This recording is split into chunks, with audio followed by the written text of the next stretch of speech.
लेकिन पापा जी ने एक जगह लिखा है कि जब तक समर्पण नहीं हो जाता तब तक ऐसी स्थिति नहीं होती कि हम उनकी आज्ञा का पूरी तरह पालन कर सकें। लेकिन एक बात यह भी है कि यह दरबार ऐसा है, गुरु महाराज ने कई जगह लिखा है कि और चाहे मैंने कुछ किया हो न किया हो, मगर गुरु की आज्ञा का की अवहेलना मैंने कभी नहीं, इसीलिए उन्हें ऐसा पद प्राप्त हुआ। भगवान से यही प्रार्थना है कि हम सब लोगों को भी ऐसी शक्ति दें कि हम उनके जैसे बन सकें।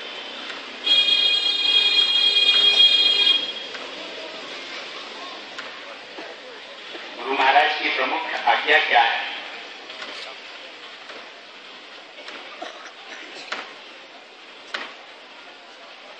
अब प्रमुख और गौण क्या होता है, इसमें फर्क क्या है?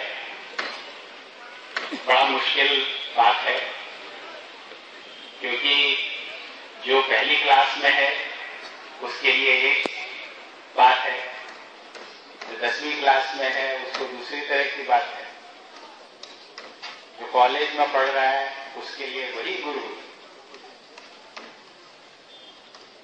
तो हम सबके लिए एक ही बात मुख्य हो ऐसा नहीं है, लेकिन फिर भी अगर कोई बात मुख्य है तो वो ये कि बड़े ईश्वर की कृपा से मनुष्य जीवन मिला है। मनुष्य जीवन कितने लाखों योनियों में से एक योनि ऐसी है जिसमें भगवत प्राप्ति हो सकती है, जिसमें हमारे लिए गुरु महाराज ने यही कहा है कि और भटकने की जरूरत नहीं है, इसी जीवन में उसे प्राप्त करो और उस सरलता और सुगमता से प्राप्त करो। वो रास्ता भी दिखाया, वो बातें भी बताई कि यही है कि उन्हीं की कृपा की जरूरत है। आज्ञा तो यही है कि उस मुख्य चीज को जिसके लिए हमने ये मनुष्य तन पाया है, जिसके लिए हम यहाँ आए हैं, उसको भूलकर किसी और चीज में भटक और अटक न हो।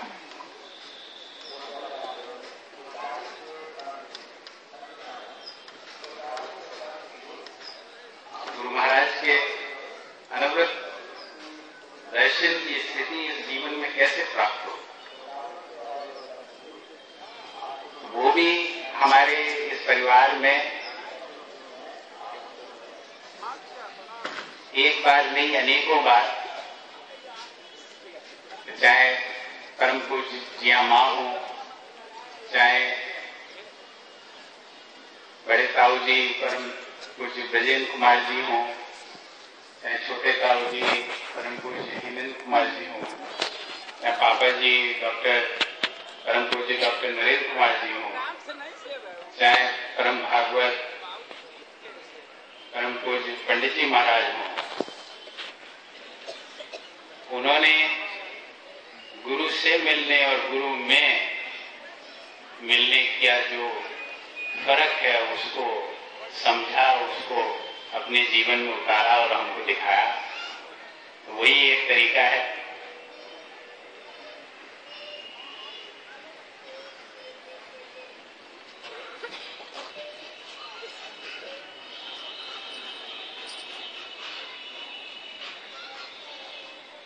मैं तो ये सोच रहा था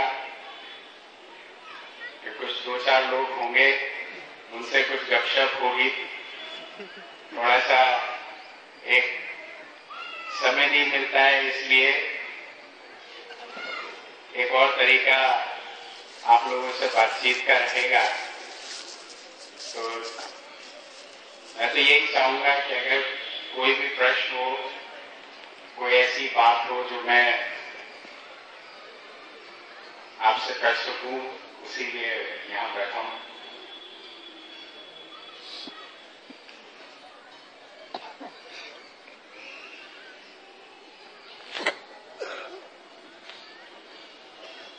गुरु की समीपता से एवं भंडारे या किसी सत्संग से आंतरिक खिंचाव होता है, लेकिन 10-15 दिनों के लिए स्थिति का ये आगे मुझे समझ नहीं आ रहा है। तो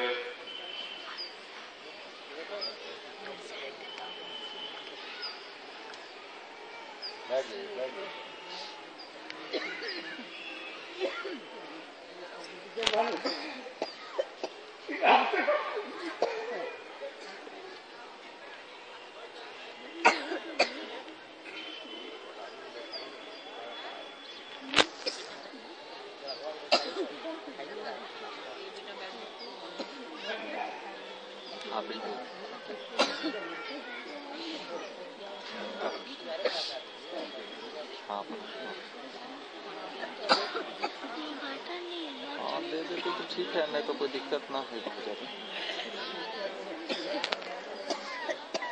हाँ तो ले जाते बैठ गए। हाँ बिल्कुल। ये प्रश्न हमेशा उठता है कि गुरु कौन है, हम गुरु किसको माने।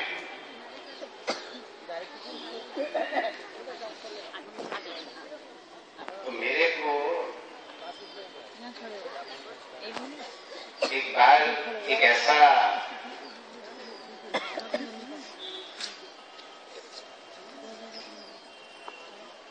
एग्जाम्पल बैठ जाओ ना, समझ में आया कि जैसे देखिए कि हम इस संसार में सूर्य को देखते हैं, चंद्रमा को देखते हैं, तो अगर एक देखते देखते एक नहीं 3 सूर्य हो जाए तो बड़ी विचित्र बात होगी। बड़ा ऐसा लगेगा कि ये क्या हो रहा है। तो कहते हैं कि गुरु करोड़ों सूर्यों के तेज जैसा उसका स्वरूप होता है। हम प्रकाश का ध्यान करते हैं, प्रकाश स्वरूप। तो गुरु शक्ति और ईश्वर शक्ति में कोई फर्क नहीं बदला है।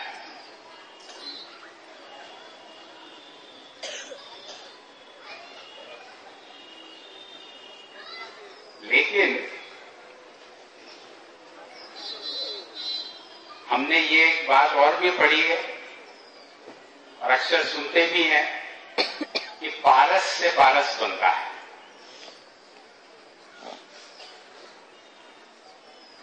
वो पारस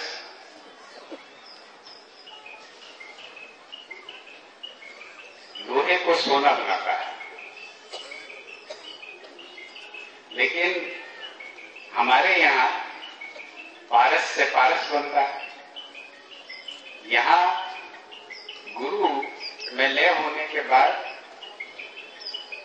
शिष्य गुरु बन जाता है।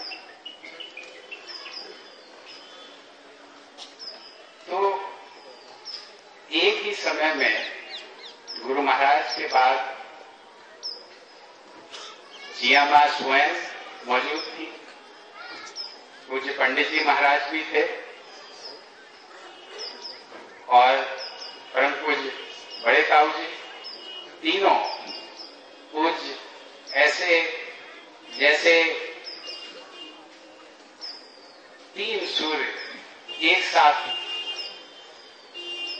हम देखें तो देख के बड़ा आश्चर्य कि ये विचित्र माया है। तो ये ऐसा ही परिवार है। मैं समझता हूं कि ये अलौकिक ये पतित पावन परिवार, इसकी यही सबसे बड़ी विशेषता है, यही इसकी सबसे बड़ी शक्ति है कि यहां गुरु ने हम सबको यही आज्ञा दी है कि तुम मेरे जैसे बनो। तो फिर हमें ये आश्चर्य क्यों होता है कि एक नहीं ऐसे अनेक हैं जो गुरु में मिल चुके हैं, गुरु की शक्ति को प्राप्त कर चुके हैं और गुरु में हो गए हैं। लेकिन फिर दुख ये होता है कि ऐसे कुछ ही लोग क्यों हैं। हम सब उस पद को क्यों नहीं प्राप्त कर पा रहे हैं। उसकी भी बड़ी तो बहुत ज्यादा मुश्किल बात नहीं। अगर हम जो हमें रास्ता दिखाया गया है, जो बात अनेकों बार की गई है, तो उस रास्ते पे और उस साधना पे और उस जो तवज्जो जो गुरु महाराज की है, उससे अगर हम उस सुरती की धार को उनसे अगर लगाए रखेंगे तो अवश्य इसी जीवन में उस पद को भी प्राप्त करेंगे। तो ये सोचना कि गुरु एक शरीर है, वो ऐसे ही है जैसे कि हम जब छोटी क्लासों में होते हैं तो बात को उतना ही समझ पाते हैं जितनी उस समय हमारी बुद्धि है। गुरु शक्ति और ईश्वर शक्ति में कोई फर्क नहीं है और गुरु हम सबको यहां इसीलिए लाए हैं कि वो एक को नहीं अनेकों को वही स्वरूप, वही शक्ति और वही पद सबको प्राप्त हो।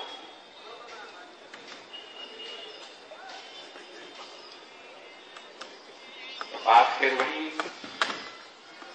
कि हमें ध्यान किसका करना चाहिए। ध्यान हमें उसी का करना चाहिए जो गुरु में है, जो गुरु को प्राप्त कर चुका है। उसके लिए पंडित जी महाराज ने एक जगह लिखा है कि देखो, एक कमरे में अगर 10 लोग सो रहे हों तो वो कैसे जागेंगे। अगर एक कमरे में 100 लोग सो रहे हों तो भी वो कैसे जागेंगे, 1000 हो तो भी कैसे जागेंगे। उस कमरे में लेकिन अगर एक जागने वाला है तो वो सबको जगा लेगा। ऐसे ही दरबार में हम बैठे हैं, इसमें अब वो जगाने वाला एक है या उसके जगाने से 2 और जग गए हैं। गुरु महाराज का ये आलोक, तो उस को ढूंढो जिसने उसको प्राप्त कर लिया है, वही तुम्हें भी वहां पहुंचा देगा।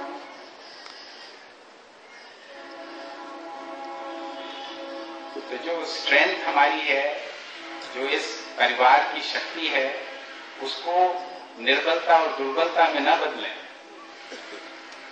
उसकी अपनी नासमझ से हम उसको इन बातों में न पड़ जाएं। हमारा ध्येय एक है, वही गुरु महाराज की आज्ञा है कि किसी चीज में न अटको न भटको। अपना आत्म साक्षात्कार और आत्म ज्ञान का जो ध्येय है, उसको पार करके ही, उसको पाकर ही हम बैठे, और बाकी तो सब रास्ते की चीज है।